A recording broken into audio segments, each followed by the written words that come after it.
कोतवाली सदर क्षेत्र के मधुगढ़ी स्थित निजाम होटल का एक कथित वीडियो सोशल मीडिया पर वायरल होने के बाद मामला तूल पकड़ता जा रहा है। वीडियो में एक युवक तंदूर पर रोटी बनाते समय कथित रूप से थूकता हुआ दिखाई दे रहा है।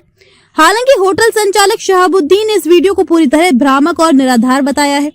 सोमवार को रामजीलाल सुमन अपने सैकड़ों समर्थकों के साथ निजाम होटल पहुंचे और होटल स्वामी से पूरे प्रकरण की जानकारी ली। मीडिया से बातचीत में उन्होंने आरोप लगाया कि कुछ लोग वीडियो के जरिए अवैध वसूली का प्रयास कर रहे हैं। उन्होंने कहा कि होटल स्वामी के अनुसार कुछ लोगों ने उनके बेटे को घर से बुलाकर 1 लाख रुपए की मांग की।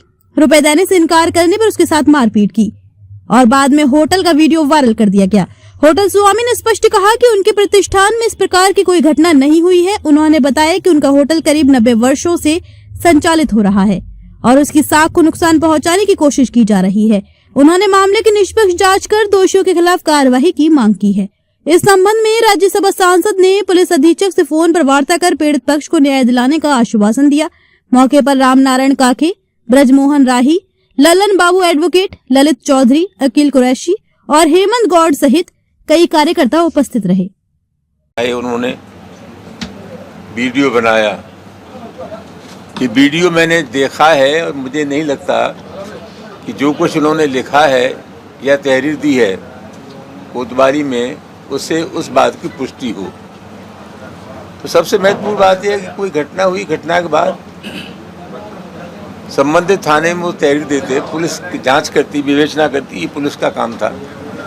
लेकिन कहा थे तुमने प्रेस होती है, तुमने दिया यहाँ पे किसने दिया?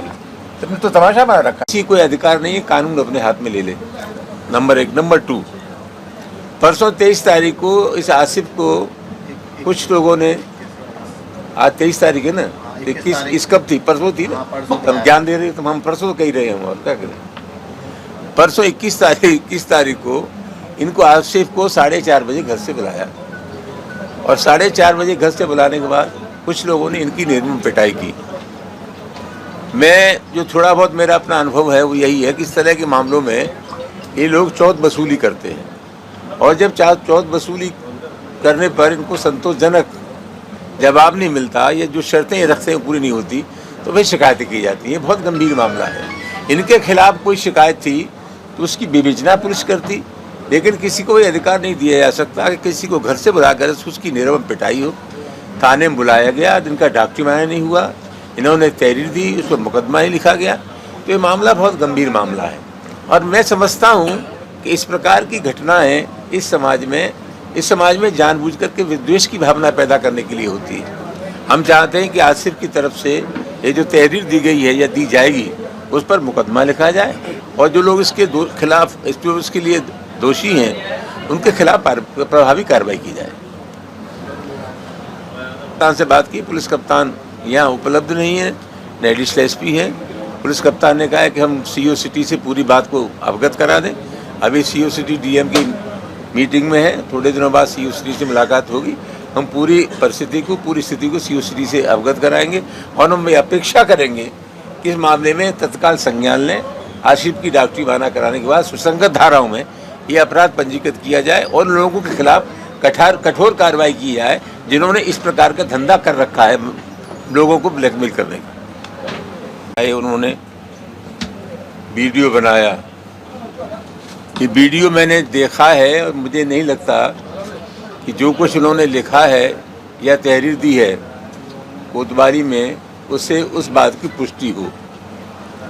तो सबसे महत्वपूर्ण बात यह है कि कोई घटना हुई, घटना के बाद संबंधित थाने में वो तहरीर देते, पुलिस जांच करती, विवेचना करती, ये पुलिस का काम था। लेकिन कहा थे तुमने प्रेस होती है, तुमने दिया यहाँ पे किसने दिया? तुमने तो तमाशा बना रखा। मैं तो इसको शुरू से नकार रहा हूँ कि ये सब कुछ झूठ है, गलत है।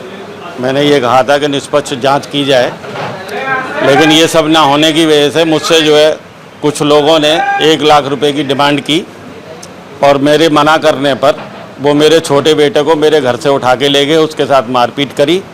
मारपीट करने के बाद फिर उन्होंने उसी वीडियो को थाना हाथरस सदर में दे दी।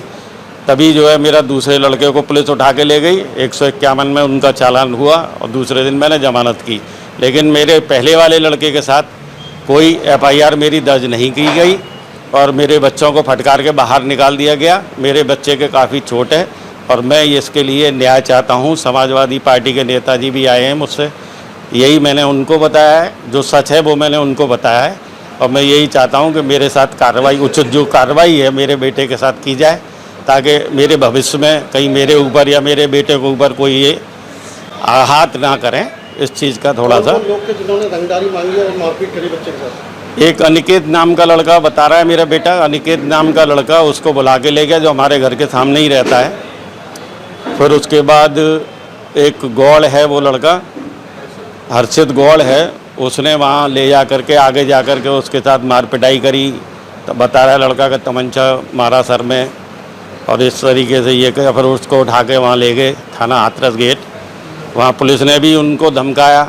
मैंने उनसे, जब मैं गया तो पुलिस से मैंने बात करी, उससे पहले नेताजी ने फ़ोन कर दिया कि इनको छोड़ा जाए, ना जाया जाए, ठीक है। फिर जब मैं गया तो मैंने उनसे ये बात करी कि आप मेरे बेटे के साथ मारपीट भी की है और जो उससे आप समझौता भी लिखवा रहे हैं कि हम कोई कार्रवाई नहीं करेंगे। मैंने ऐसे तो ये गलत है ना, इस तरीके से क्यों कर रहे हैं आप लोग? आप हमारी भी वो कार्रवाई करो, NCR हमारी भी लिखो। अभी तो राज्यसभा सांसद अर्जुन सुमन जी आए हैं, क्या कहा है उन्होंने हमें समझाया और वो साधना बंधाई है कि आप निश्चिंत रहें, आपकी जो कार्रवाई है वो उचित कार्रवाई होगी। और SP साहब के यहाँ भी इसकी शिकायत दर्ज आप जाके कराओ, कोई दिक्कत हो तो फिर मुझे फ़ोन करना। तो मैंने कहा ठीक है साहब, जो आप कह रहे हैं वो उचित है, वैसा ही हम करेंगे। हम यही चाहते हैं, हमारी कोई लड़ाई झगड़े वाली बात तो है नहीं ना। देखिए हम बिजनेसमैन आदमी हैं, हमारा कोई लड़ाई झगड़े से क्या मतलब है। कितने साल से होटल चला रहे हैं? पिछले 30-35 साल से, और हमारा पुश्तैनी काम ही होटलबाजी का है। हमारे फादर के नाम से होटल है, ग्रैंड फादर से के टाइम से चल रहा है, करीब 90 साल हो गए इस होटल पर। कभी कोई वारदात नहीं हुई, किसी भी प्रकार का झगड़ा नहीं हुआ। ये रिकॉर्ड है हमारा पुलिस में कि हमने किसी आदमी के साथ बदतमीजी नहीं करी, किसी से झगड़ा नहीं किया, लेन देन के पीछे कुछ नहीं हुआ। इस तरीके की कोई घटना नहीं हुई, ये ज़िंदगी में पहली बार हुई है।